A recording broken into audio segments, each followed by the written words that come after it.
Mindsetters, hello. Welcome to Maths Monday. You're hanging out with Looney and Natasha. How are you doing? Hi, I'm good, Looney. Good to see you back on a Monday. Yes. What are we doing for the Mindsetters today? All right, guys, today we're looking at solving equations, and we're going to look at various different types of equations, which I will go into detail with in a little bit. All right, Mindsetters, you heard it. We are solving equations. Remember, you can hit us up on Facebook and on Twitter at LearnX. Remember, you can download all the show notes, the videos, and the schedules on learn.mindset.co.za.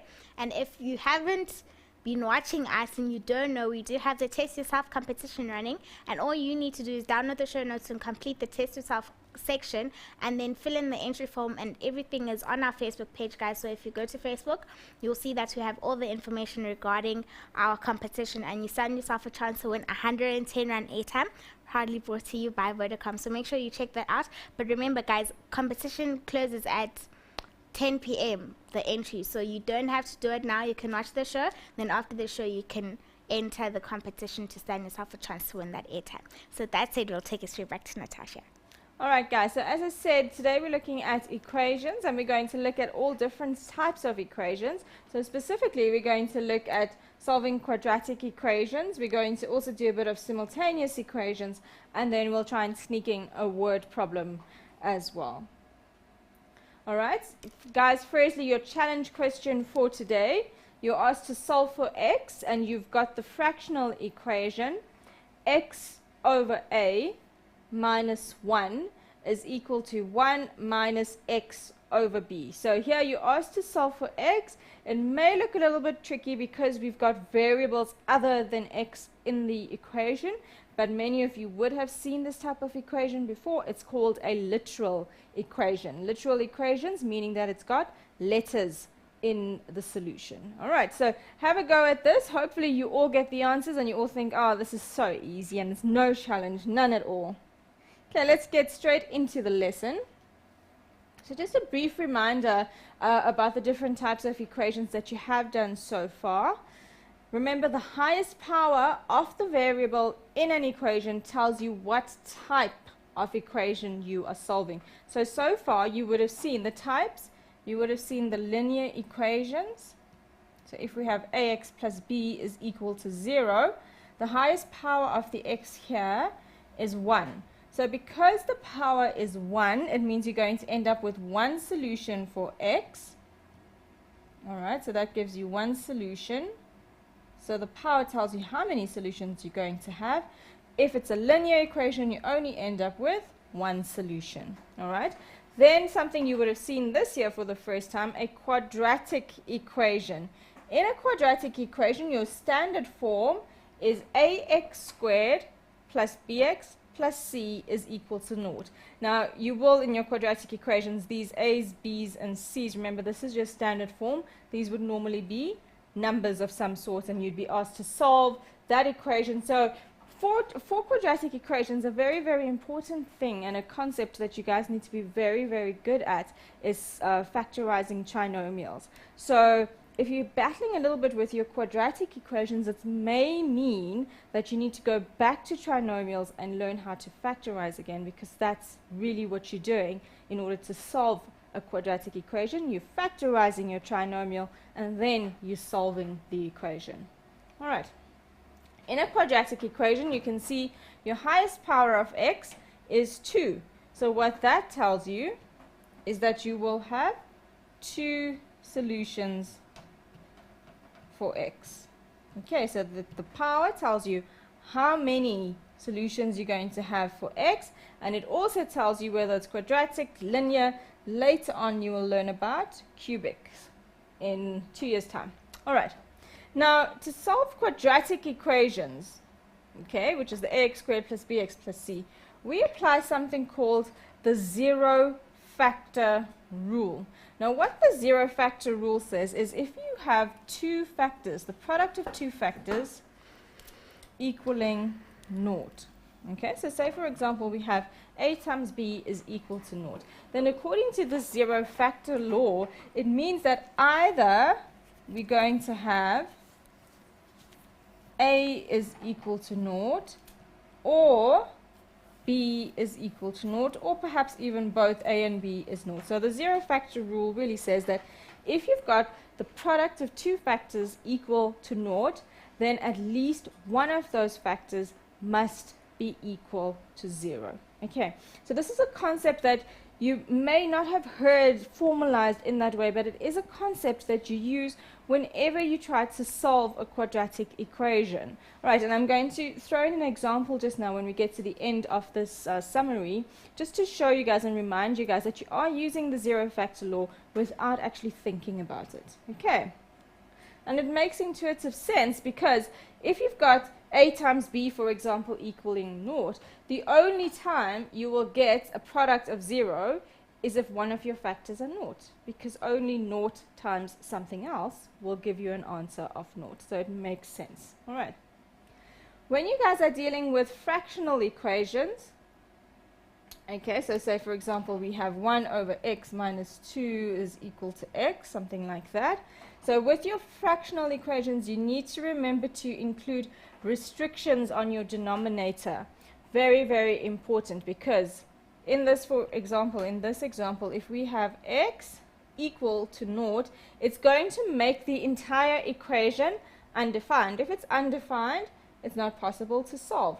So therefore, your restriction is x cannot be naught, because 1 divided by naught, or anything divided by naught, is undefined. So your restrictions are very important, because say you solve this whole equation and you get in the end that one of your answers, x is equal to something, and your other something is naught, you know, well, I'm going to exclude that because of my restriction. Okay. All right. So again, we'll do more examples on restrictions on fractional equations as we go on with the lesson. Now going on to simultaneous equations. Now you guys would have seen that in a simultaneous equation you are solving for more than one variable. So often you'll have an x and a y to solve in one equation. Okay? What will happen there, or in one question I should say. So if you must have the same number of variables as you do equations to solve. Basically what this means is if they ask you to solve for x and y, how many variables is that? 1, 2. So it means you must always then be given 2 equations to solve. Okay, so if they're asking you to solve for x and y, you've got 2 variables. That means they will give you 2 equations to solve. If you were asked to solve for 3 variables, it's the same thing. So if you had x, y, z, you'll need to have 3 different equations so that you can solve them simultaneously. Okay. All right, and then word problems.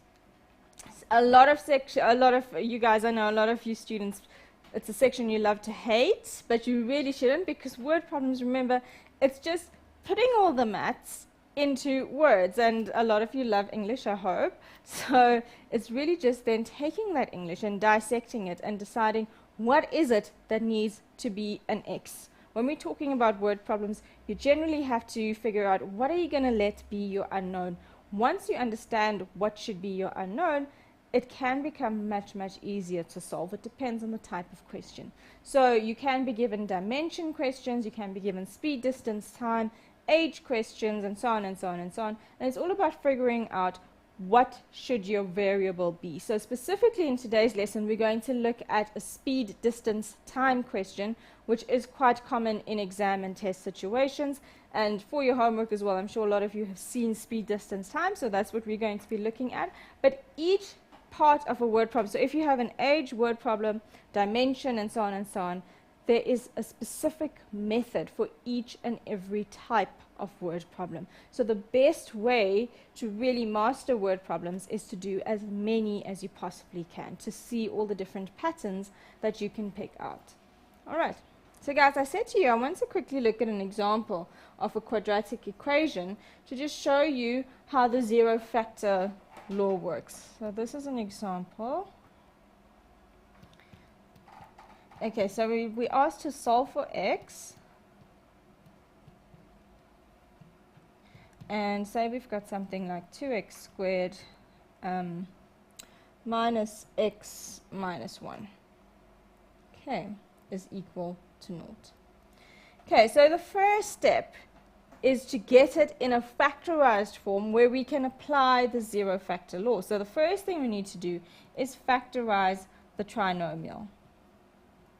So I open my two brackets. In the first bracket I'm going to have 2x and then x, and I'm going to have 1 and 1, and I need a negative x, so that's going to be a minus, and that's going to be a plus. Minus 2x plus 1, correct. Okay, so the most difficult part here might be sometimes just remembering how to factorize a trinomial. This is why I said to you guys, if you're struggling with quadratic equations, it may in fact mean that you need to go over this section here, which is trinomials, factorizing trinomials, and that will make solving the quadratic equation much, much easier. Okay, now guys, look at what you've got. You've got a factor times a factor equal to naught. Now what the zero factor law tells us is that if you've got a factor times a factor equal to naught, it means either one of these or both of these must be equal to naught. So either 2x plus 1 is equal to naught, or x minus 1 is equal to naught. And then what we do is we find out, well, what value of x will actually make this 2x plus 1 equal to naught. We solve as we do our normal linear equations, and we'll get x is equal to minus 1 over 2, or x is equal to 1. So essentially what we're doing is we're finding out what values we can substitute in for x in this step here that will make each bracket equal to naught. And that's how you've been solving your equations. You've actually been applying this law, most of you without really knowing what it's called, but this is what you've been doing. You've been using the zero factor law to show your solutions to your quadratic equation. So once you factorize it, you let each bracket equal to naught, and then you solve for x. So for example, if I take x is equal to 1, put it back in that line, 1 minus 1 is naught, naught times 2x plus 1 is equal to naught. So we're applying that law without even thinking about it. Alright, so this might be a good time for us to take a quick break before we start with the questions. Alright, mindset is this. We are going to take a quick break, but before we do that, quick shout outs to Pruti, Meshach, Ishmael, Samke, Lutsapang, Banyana, and Tato. Thank you so much, guys, for tuning in. We'll see you straight after this break.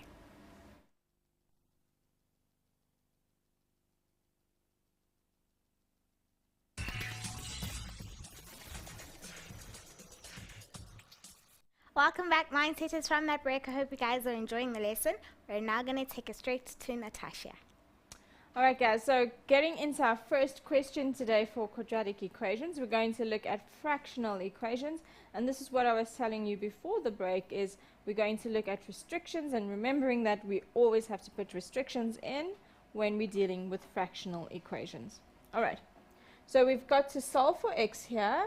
And as you can see, we've got a fractional equation. It's 2x plus 1 over x plus 2x over 2x minus 1 is equal to 3. So the first thing I like to do before we actually get into the whole equation is to put a restriction on my denominators. Because guys, remember, you cannot divide by naught. That's undefined.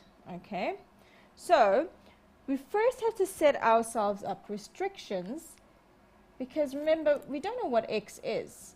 X can stand for any number at all. So in the end, when I get my answers for x, I need to compare those values of x to the restrictions and see if there's no conflict. Okay, so firstly, if we've got x in the denominator here in the first term, what value for x would make the denominator naught? Well, the only value that could make x naught there is if x itself is naught. Okay, because then you're basically just dividing by 0, and that will be undefined. So x cannot equal naught. Now if you look at the second term, we've got 2x minus 1. So it's not as easy to see straight away x can't be naught. What we now have to do is to say, well, this entire expression can't be naught, because if that's naught, then we're dividing by 0, which is not allowed. So we say, well, if 2x minus 1 were equal to naught, we do a little linear equation and we solve for x. And we will get that x is equal to a half. So basically we look for the value of x that will make that expression 0. And the value for x that happens at is a half. So x cannot be equal to a half and x cannot be equal to 0. So these restrictions will help you to streamline your solutions from your equation, so you can see if there's any that needs to be left out. So it's a good idea to always put those restrictions in first. Okay, next step, we are solving an addition of fractional equations. So first step, find an LCD, and here our LCD is going to be x times 2x minus 1. Alright, so we times the first term. Remember, my LCD is x times 2x minus 1, so I times each expression by what it is lacking from your LCD. So the first term, 2x plus 1, I need to times by 2x minus 1. Okay, because that is over just the x. And then I'm going to say plus, I've got 2x over 2x minus 1, so therefore I need to times the 2x by x. Okay, and this is all over my LCD, which is x times 2x minus 1. And then on the other side, we're going to say is equal to 3 times x times 2x minus 1. So now what you'll notice is your entire equation is over the same denominator. So at this point, once you've found your LCD, you can drop your LCD. You no longer need to carry this through, because remember, you've stated your restrictions. X is 0, x is not equal to a half, so therefore we can drop this denominator. We divide it out. Okay, so the next step, we will just be left with the numerator. So we've got 2x plus 1 times 2x minus 1 plus 2x squared is equal to 3x times 2x minus 1. Okay, we then need to simplify that a little bit further. 2x plus 1, 2x minus 1, where have you seen this before? You've got exactly the same terms, one with the plus, one with the minus. It's called a difference of two squares. So in order for me to times this bracket out, I simply square the first term, so I get 4x squared. Square the second term, I get 1, and we separate plus times a minus with a minus. Okay, so we get 4x squared minus 1 for that first term. Or if you don't see the difference of two squares, the expansion for that, you can simply times term by term.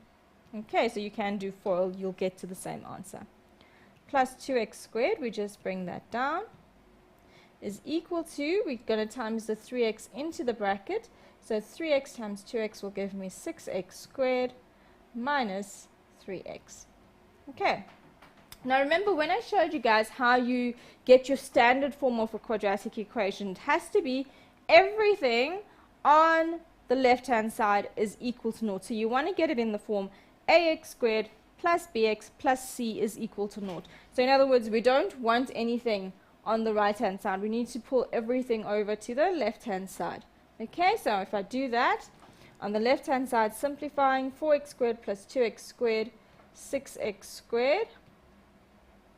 And I bring the other 6x squared across, I get minus 6x squared minus 1 plus 3x is equal to 0. And what you'll actually see, what happens here is that you get 6x squared minus x squared. So this no longer is a quadratic equation because there's no x squared term to solve for, because it's now being cancelled out. So therefore, you're now left with just a straightforward linear equation. So we've got minus 1 plus 3x is equal to 0. In fact, we could have kept the minus 1 on the other side. So 3x is equal to 1. Therefore, x is equal to a third. Okay, so this one works out quite nicely and worked out in a simple way so that we actually didn't have to factorize the quadratic equation. But what you will notice is when you get to your linear answer of x is equal to a third, if you compare that to your restriction, there's no conflict, because our restriction was x couldn't be 0 and x couldn't be a half, and it isn't either of that. So therefore, the solution, x is equal to a third, is perfectly valid. It's all okay. All right. So guys, with your fractional equations, remember always first set up your restrictions and then find an LCD and take it through, simplify, times everything out. And if you see quadratic expressions in there, as here you saw I had an x squared on either side, take all the terms, take everything over to the left-hand side and then attempt to solve. All right. So the next type of equation we're going to look for, or we're going to look at solving, is simultaneous equations. So here we are asked to solve for the values of x and y, and we are given one equation, 3x plus 2y is equal to 2, and then 6x minus y is equal to 25. So this is what I said to you in the beginning. We have been asked to solve for two letters, x and y. Therefore, we should have two equations. 1, 2. We do. Okay, so then we can carry on. All right, I'm going to try and show you two different methods, depending on time, but I think we should be fine. So I'm going to show you two different methods to solve this simultaneous equation. The one method is called elimination. And then the other method that you've learned or seen is substitution. Okay. In this case, it will turn out that elimination is the better method to use, but it isn't always that way. All right. So what I'm going to do, guys, is we've got this set up as 3x plus y, just rewrite it, is equal to 2. And then we've got 6x minus y is equal to 25. Okay. When we deal with simultaneous equations, we have to call one of the equations equation 1, and then the other equation 2, and then we refer to things in terms of equation 1, equation 2 to help us know what it is we're doing. When you're doing the method of elimination, you're basically eliminating one of the variables. In this case, I hope that you will agree, it is quite easy to see that the variable that we should be eliminating is the y. Because if I add these two equations together, plus y minus y, I'm going to get 0, and then I've eliminated one of the variables. Hence, the name, elimination method. Okay, so for me to eliminate here, I'm going to say equation 1 plus equation 2. Okay, so if I do that, I literally just add down the line, so I add in a vertical manner. 3x plus 9x will give me, 3x plus 6x will give me 9x. Positive y minus y will just give me 0y. Nothing. Nothing's going to be there. 2 plus 25 will give me 27. Therefore, I've got 9x is equal to 27. Divide both sides by 9 and I'll get x is equal to 3. Okay, so I've got the value of x is equal to 3. Now don't make the mistake of stopping here, because remember we're solving for two variables, so we still need to go back and find y. So we take this value for x and we can substitute it into either equation, and we often get asked, well, doesn't matter which equation I use. No, just use whichever equation you can easily work with. Okay, so you just judge by the question. They will both give you exactly the same answer if you've made no mistakes. So let's take the first one. I've got 3x plus y is 2. I'm going to substitute x is equal to 3 back into equation 1, right? So I'm going to get 3x, so I replace the x with 3, so 3x plus y is equal to 2. So remember, this was equation 1 that I substituted into. So therefore, I'm going to get 9 plus y is equal to 2. Therefore, y is equal to negative 7. Just take your 9 over to the right-hand side. So therefore, my answer here is x is equal to 3 and y is equal to negative 7. Okay. What you can do, if you like, is take that solution, 3 and minus 7, substitute it into either one of your equations and just test the values to see if it makes sense and it works out. Okay, while we're on this point, before we move on to substitution, I also just want to show you in terms of graphs what's happening here, because we're basically dealing with two straight lines. We've got 3x plus y is equal to 2, and 6x minus y is equal to 25. So all of you have drawn straight lines before, and I want to show you what we actually seeing in terms of the graph when we ask you guys to solve simultaneously. All right. I'm going to draw up a very rough axis. Let's get a little axis going. So there we go. All right, and this is not to scale at all. It's just for illustrative purposes. Okay. And pen. There we go. So we've got 3x plus y is equal to 2. You guys will remember using the y-intercept method or the dual intercept method, or what else would you use? Gradient and y-intercept method to solve or to draw these lines. I'm going to use the dual intercept method. For those of you who don't remember how to do this, don't worry, you will go over graphs again, but it is a section you did in grade 9.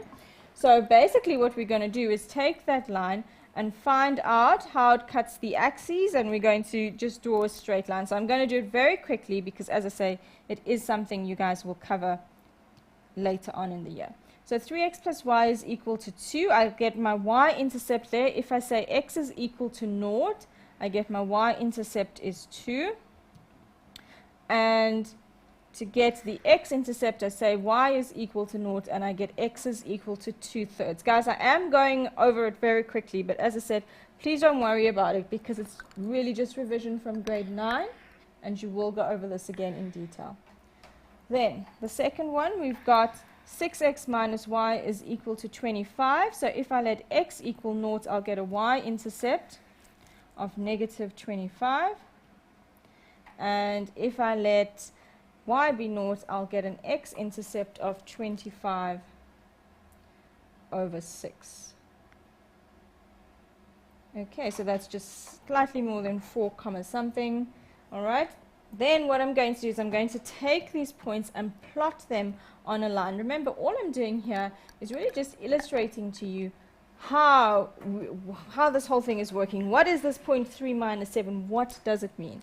Okay, so my first line, I've got a y-intercept of 2, an x-intercept of 0,66. So y-intercept of 2, x-intercept of 0,66. So it looks something like that. And then with the other line, I've got a y-intercept of negative 25 and an x-intercept of 4, some other digits. So we've got negative 25 and just over 4. Not to scale, just for illustration. So that's sort of what we're looking at, okay? Now, you'll see where the two graphs are intersecting. And let's just see if I can get a nice bright color. Let's use a yellow to show you that. Where the two graphs intersect, at that point, that's the point 3, negative 7. So what it's actually telling you, when we solve two equations simultaneously, we're basically looking for where graphs are intersecting each other, and we're finding the points of intersection. So that's really all we're doing when we say solve simultaneously. We're looking for points of intersections on graphs, and it's just really putting it in terms and in context of things you've learned before. Remember, maths is never learnt in isolation. Every section depends on every other section. Okay, so what we're doing here when we're solving simultaneously is finding the point of intersection of, in this case, two straight lines. Okay, all right. So that's the graphical solution to that simultaneous equation. And then very quickly, I want to look at the substitution method. Okay, so we've still got our two equations. We've got 3x, and I can't remember them. I must be having short-term memory loss, Lini. So we've got 3x plus y is equal to 2, and then we've got, I think it's 6x minus y is equal to 25. Let's just double check that. 6x minus y is equal to 25. Great. Okay, so again, so this is now substitution. So I've shown you so far, I've shown you elimination, I've shown you graphical interpretation. Now we're going to look at substitution. We will always get to the same answer, right? As long as we don't make any mistakes. Okay, so I've got the first equation, I'll call it 1. Second equation, I'll call it 2. Okay, as I've shown you before, the quickest way to do this specific sum is actually elimination, but just for illustrating, we're going to use substitution as well. So I'm going to say y is equal to 2 minus 3x, and this comes from equation 1. I'm simply just rewriting in terms of x. So y is equal to 2 minus 3x. I'll call that equation 3. So basically what I've done is I've created a substitute value, if you like, for the value of y. So now I can write my y without having the letter y there. Instead, I can have the letter x, which serves us a better purpose. Okay, so I'm going to take that equation 3 and I'm going to substitute it into equation 2. All right, when you're substituting this into equation 2, there will only be x's left in your equation. So I'm going to have 6x minus y, but now we don't have y anymore. Y is equal to 2 minus 3x, so I replace my y with that. And that was equal to 25. Okay, then we simplify. You can see we've got an equation now just with x in it. So I get 6x minus 2 plus 3x is equal to 25. 6x plus 3x is 9x. Take the 2 over to the right-hand side. 25 plus 2 is 27. So therefore, x is equal to 3. Okay, which it should do because we've already seen by elimination x was equal to 3. I still need the value for y, so I'm going to say substitute x equals 3 into equation 2 this time, just to show you it works regardless. So I'm going to get 6 times 3 minus y is equal to 25. So minus y is equal to 25 minus 18. 6 times 3 is 18. Take it over to the right-hand side. I get negative y is equal to 7. So therefore, y is equal to negative 7. So we get exactly the same answers as we did when we did the method of elimination. You should always get the same answers because it's just two different methods. Okay, but you're still going to get the same point of intersection when we're talking about graphs. So I've really spent a lot of time discussing the simultaneous equation because there's so many different ways you can do it. You can also be asked to solve a simultaneous equation graphically. You need to know all the different methods that you can use to solve simultaneously. All right, so before we go into word problems, I think maybe, Luni, this is a good time to take a break. All right. Mindset says we are going to take a break, so don't go anywhere. We'll see you straight after this.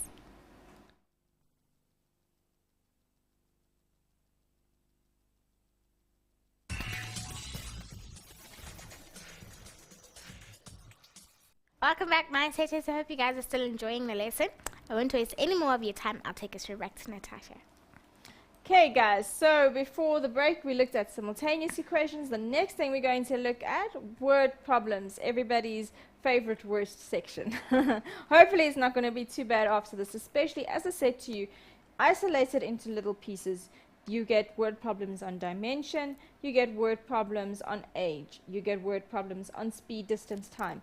If you practice each one within those constraints, you will learn specific methods to deal with each and every one. Okay, the one I want to look at is quite a common one. It's your speed, distance, time questions. All right, so this is question 3. We are told that Tabo hikes 41 km in the Drakensberg Mountains. For the first part of the hike, he walks at 4 kilometers per hour. He then increases his walking speed to 5 kilometers for the remainder of the hike. If it takes 9 hours to complete the entire hike, calculate the distance he covered at each speed. Now, if you don't break this down into smaller bits of information, it's just a whole lot of information that you might not necessarily know what to do with. So we've got Thabo, he's taking a hike. Let's just say he's hiking up a mountain and then down a mountain. Okay? So they say to you that he hikes 41 kilometers. So that means the total distance from there to there, your total distance there is 41 kilometers. Okay, so that's our total distance. Okay, they say for the first part of the hike, so say when he's going uphill, you know, when you're going uphill, you're always slightly slower. He's going uphill, he walks at a speed of 4 kilometers per hour. And then downhill, obviously he's being assisted by the descent, he speeds up to 5 kilometers per hour. Okay, so in the first part, he's walking slow. Second part, he speeds it up. They tell you this whole trip, so your total time is going to take 9 hours. Okay, so that's our total time. Calculate the distance he covered at each speed. Okay, so guys, the first thing I want to remind you about before we even tackle that is our speed, distance, time triangle. Okay, I think most of you would have seen this. If this is the first time, well then great, it's going to change your life. Okay, so we know that speed is equal to distance over time. Okay, so in my little triangle that I've set up, I'll put speed on the little left hand corner, and that's equal to distance over time. Okay, so this is really changing the subject of the formula. You don't need a triangle if you're changing the subject, is quite good. But for those of you who just want to see it at a glance, it is quite helpful. So if I'm looking for, let's get the highlighter. So I'm looking for speed. I know that speed is equal to distance over time. But say I'm looking for time. All I would do is just block out this little section here where we have the time. So I would simply just block this out. Okay, and then look, what am I left with? I'm left with distance over speed. So time, if I wanted to work out the time, will be distance over speed. Now, say for example, we were looking for distance. So say I no longer want to find the speed anymore, I want to find the time. Okay, let's just change the pen here. So I'm looking, sorry, I don't want to find the time anymore, I'm looking for the distance. So I literally block out the distance, block that out. What will you be left with? You're left with speed times time. So these two that are in a horizontal position next to each other, we multiply. So therefore distance will be equal to speed times time. Time will be equal to distance over speed, and speed will be equal to distance over time. So that little triangle is just quite a helpful tool to use to change the subject of the formula quite quickly. Okay, now we're going to write down the information that we've got into a little table. Okay, so I'm going to set up a table here. We've got speed, distance, and then we've got time. Okay, so what I'm going to do is I know that my first one is going to be the speed, then I'm going to look at his distance, and then I'm going to look at his time. On the left hand side in the rows, we know at one point he was going slow and then he was going fast. And you'll see that setting up this table actually makes life a lot easier to see what's going on. But before we can even fill in anything on this table, we've got to decide what are we going to let equal x. Okay, so let's decide. We know two things. We know the total time and we know the total distance. Okay, so I don't know how far this is from the bottom of the hill to the top of the hill. I don't know what that is, right? Generally, when we don't know what things are, we can say let that thing be x. Okay, so when he was going slower, I don't know what that distance is, so I'm going to say let the slow distance, okay, there's no a completely nice way to say it, but let's the first distance, or the first part of the hike, equal x. Okay, so when he was going uphill, that distance there is x. Now we know that the total distance from the bottom to the other end is 41. So therefore, if this distance is x, the going up, then the going down must be the remainder. So the going down portion must be 41 minus x.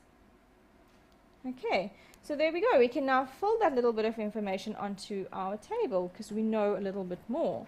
Okay, so I know that if I let the slower part of his distance be x, right, then the remainder that he walks faster, that's going to be 41 minus x. Okay, I also know that his speed when he was walking slower was 4 kilometers per hour, and his speed when he was walking faster was 5 kilometers per hour.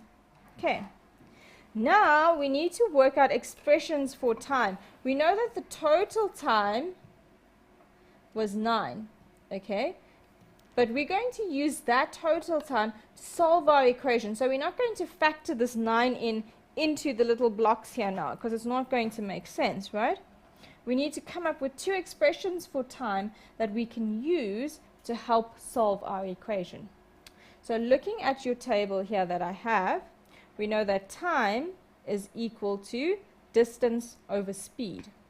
So therefore, my time here is going to be the distance, which is x, over the speed, which is 4. So that's when he was going slower. And then when he was going faster, time is still the same thing. It's still going to be distance over speed. So it's going to be 41 minus x all over 5.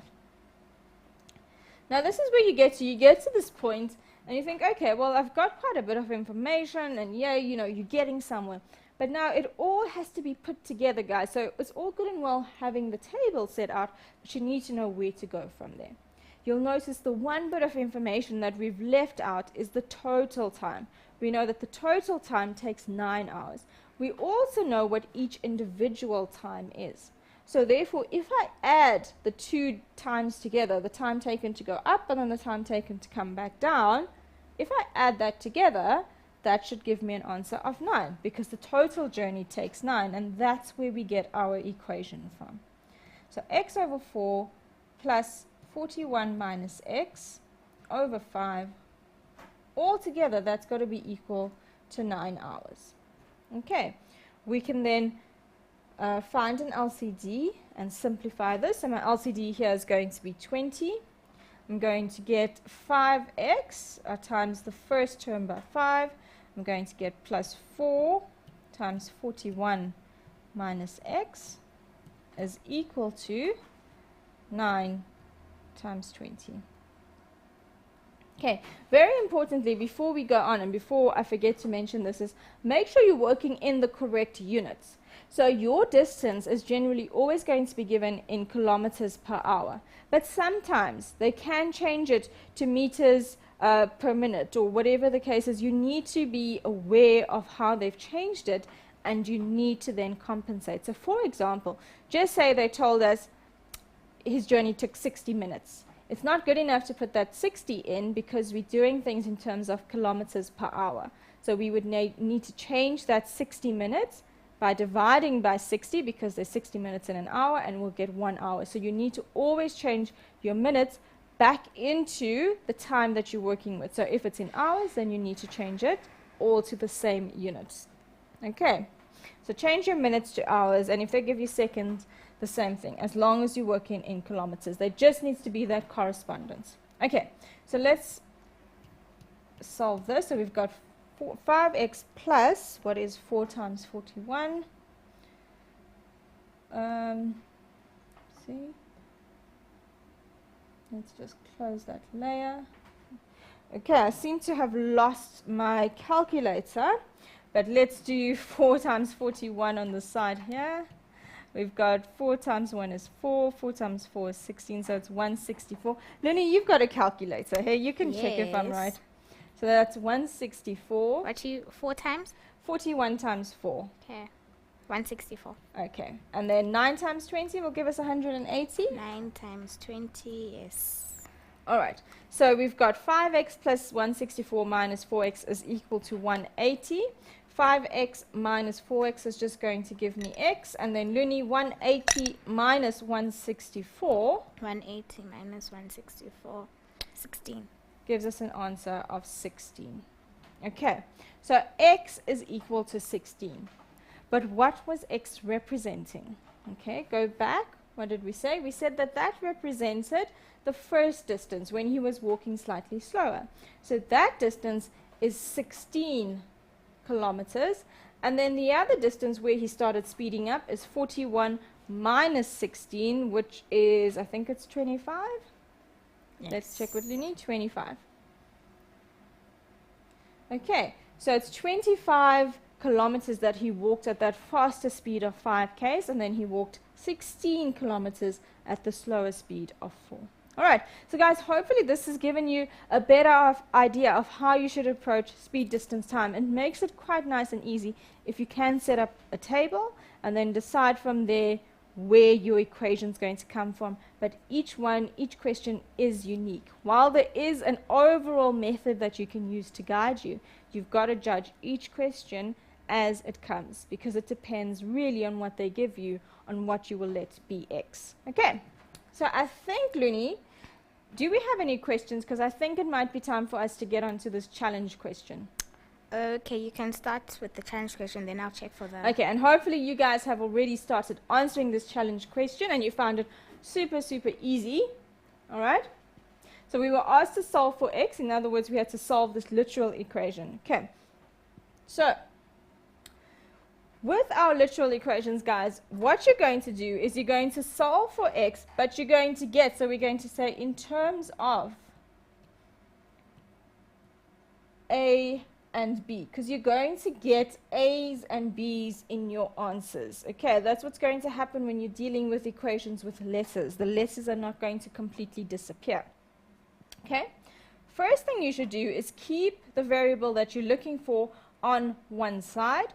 Move everything else over to the other side. So I'm going to put my x's together. So I've got x over a plus x over b. And I'm going to take the minus 1 over to the right-hand side, so I get 1 plus 1 is 2. Okay. We've got all our x's on one side, we've got our constant on the other side.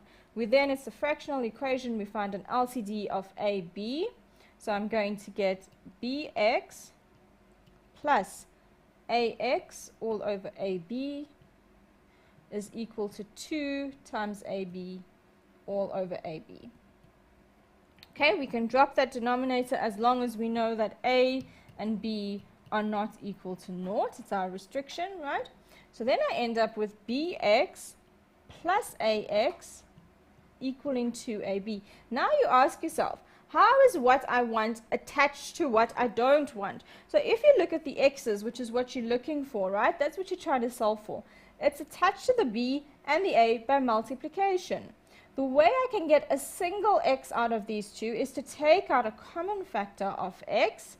So I divide through by the x by taking out my common factor, and I'll be left with b plus a. Alright? Now you ask yourself again, well, how is what I want attached to what I don't want? Well, these two terms are joined by multiplication, just as you would in any other equation. We're looking for x. Let's divide by the thing we don't want. Divide both sides by b plus a, so we get x is equal to 2ab all over b plus a. And that's it. Easy peasy. Hey, Luni, did we get some answers? Yes, yes. So, let's start with Vanessa. Please solve this simultaneous equation. 2y minus 5x is equal to 7. Do we have time? I don't think we have time to do an actual question, but did we get anyone getting the challenge question right? Okay, I'm sure there were quite a few of you, because x is equal to 2. X is equal to 2ab all over b plus a. Okay, no. X is equal to 2ab times b plus a. No. All over b plus a. Okay, maybe. Close, yeah, close enough. Yeah, Davis got it right. Okay, so hopefully quite a few of you got it right. But remember, with your literal equations, You want whatever you're solving for on one side and whatever you don't want. So for example, here we were solving for x. So everything else that we didn't need would go onto the other side of the equation. So you basically strip down until the point where you're solving for just your variable. Okay. All right, guys. So I think that's it for today. Thank you so much for joining us. Over to Luni. All right, thank you, Natasha. Mindsetters, thank you so much for tuning in. I will announce all the Taste Yourself competition winners from last week, Thursday, in the Great Tile Show. So make sure you just watch quickly there at 6 o'clock. Maybe you might be a winner of that 110 Rand airtime. Until next time, thank you so much for tuning in, guys. Goodbye from us.